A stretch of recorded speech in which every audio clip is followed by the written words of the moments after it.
This is the Lapin's cherry tree. I have 2 of them, and they are flowering. This is really good because in the previous years they didn't put on many flowers, but this year they put on a lot of flowers, a few dozen at least. So I'm really excited to see if these are going to actually turn into cherries, which I'm hopeful for.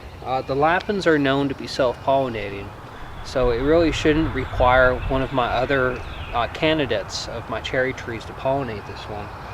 So I'm really just kind of looking forward to seeing what these turn into in a few months. But for right now, they're just flowers.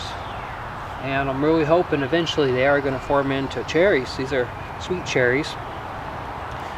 So let's go take a look at another type of cherry bush now, and it does require another pollinator. Now this is the mini royal cherry tree, and it's a little different than the Lapins.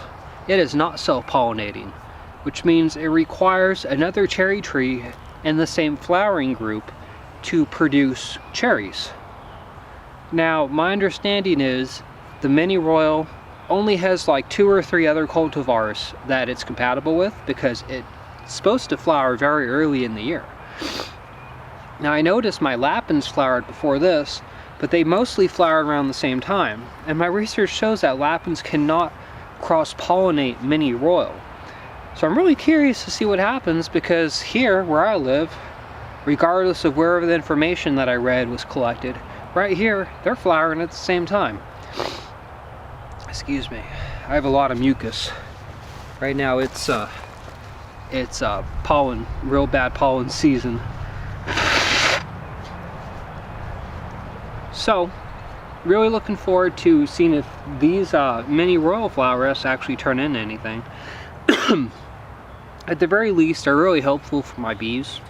They give my bees a pollen source to collect to feed their larvae, and the bumblebees as well. You can actually hear the bumblebees right behind me right now. They're checking out all the blueberries.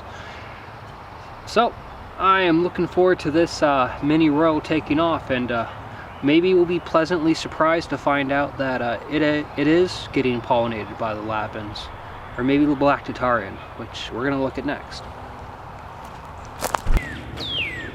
Now the black Tatarian here, it has not flowered yet. It has only leafed out. And I don't know if that has to do with black cherries taking longer to fruit than, or to mature. Excuse me. Because it takes longer to mature than the other sweet cherries do.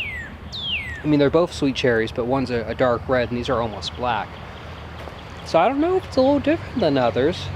It's probably just as tall as the Lapins, definitely shorter than the mini royal, but I'm really curious to see if this thing is going to produce flowers this year.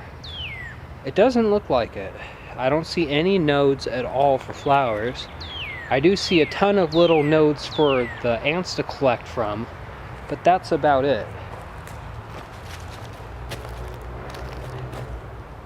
Yeah, I don't see any others. So anyway, I'm hopeful, but at the moment, excuse me. I'm hopeful, but at the moment I'm going to go ahead and just keep an eye on this thing and see what it does next. Anyway, hope y'all enjoyed seeing my cherry trees and getting an update on all of them. Let's keep our fingers crossed those flowers turn into berries. Take care, y'all.